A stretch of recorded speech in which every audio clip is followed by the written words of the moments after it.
Hi, thanks for following my blog. I haven't done a video blog in a little bit. Thought I'd put one out there. I hope you've been finding the content that I have been writing about pretty interesting. Today, I just wanted to kind of touch briefly on um, consulting services and not being afraid to kind of go out and ask for help if you feel like you maybe are outside of your comfort zone a little bit. And the reason that I thought about this was I saw an article recently about a company called Levy Food Groups, and I'm not sure how familiar people are with what they do and kind of how widespread their business actually is. But they were founded in the late 70s in Chicago by two brothers, and it started out just as a single restaurant, and now it's actually branched out. They're in most major sports arenas and a lot of just areas you wouldn't even think of. And I've actually run into them on two occasions. One, when I was working for the Aces, they actually do all the concessions for the Reno Aces, and I've also worked with them up at Squaw because they do a lot of consulting because just they're the best in the business at what they do in food service, and they really focus on customer service and really trying to control and understand everything that the customer comes into contact with, and just how to make the experience better for them overall.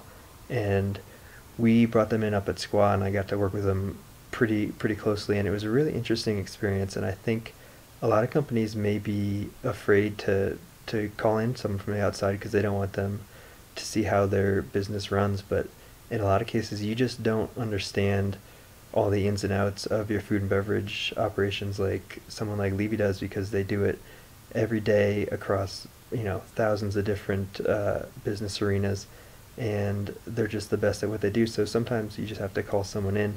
And a couple of the things that I wanted to touch on were just how we used Levy specifically. And one of the more interesting things that they brought was this thing called a declining food spend balance, which basically lets you really see and kind of understand where your food costs are coming from. So you start at the beginning of the month with your projected sales, and you have, let's say, $100,000 to spend on food for the month based on your budgeted cost of goods number.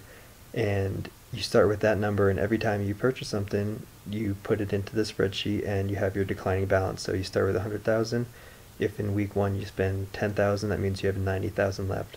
But the interesting thing about this spreadsheet is that it really focuses on detailed forecasting. So if after week one you see that some bad weather is coming in or whatever it is, you just don't think you're going to have that demand, then you adjust your forecast and you say, okay, I had 90,000. This week's going to be slow. Let me knock out 30,000 of that. So automatically now I'm down to 70. So it really protects you from either underbuying or overbuying. So if your forecast was for X amount and you buy for X, but really you were never going to hit that, you're going to have all this extra food sitting on the shelf.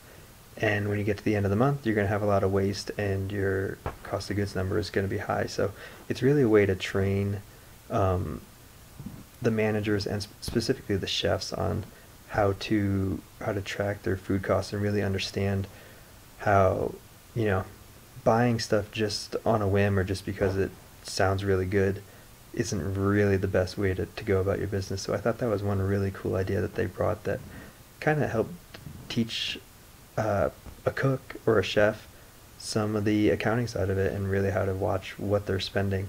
And it was a really simple setup. It was basically just an Excel, some formulas, and what it really takes is working with the accounting team to kind of get those forecast trends in there. So if you're not monitoring it every week, it's probably not going to be the strongest tool. But if you get your budget and then you look at it every week and kind of adjust off of that, when you get to the end of the month, you're going to see some savings there. And we definitely did see them. The other thing that Levy really pushes, which I thought was interesting, and specifically for Squaw, because we are in that kind of customer service industry, is they really stress customer interaction and not being afraid to have your employees go out there and really listen to what the customers are saying. walk around and kind of hear what their comments are as they're eating, and not being afraid to go up and say, "Hello, my name is Matt Molinari. I'm the accounting manager. I kind of heard what you were saying, and I'd like to talk to you about it," either if they were positive comments or negative comments or whatever it was. And that's really how you learn about the quality of your food and how people view the quality of the food, and how people view the service, and what they think of the prices, and what kind of value you think they're getting out of it. And just a lot of things that, even if you have customer comment cards, actually getting out there and talking to the people is a much better way to kind of learn about your business and how the customers view it. And that's the best way to, I think, improve yourself as a service company.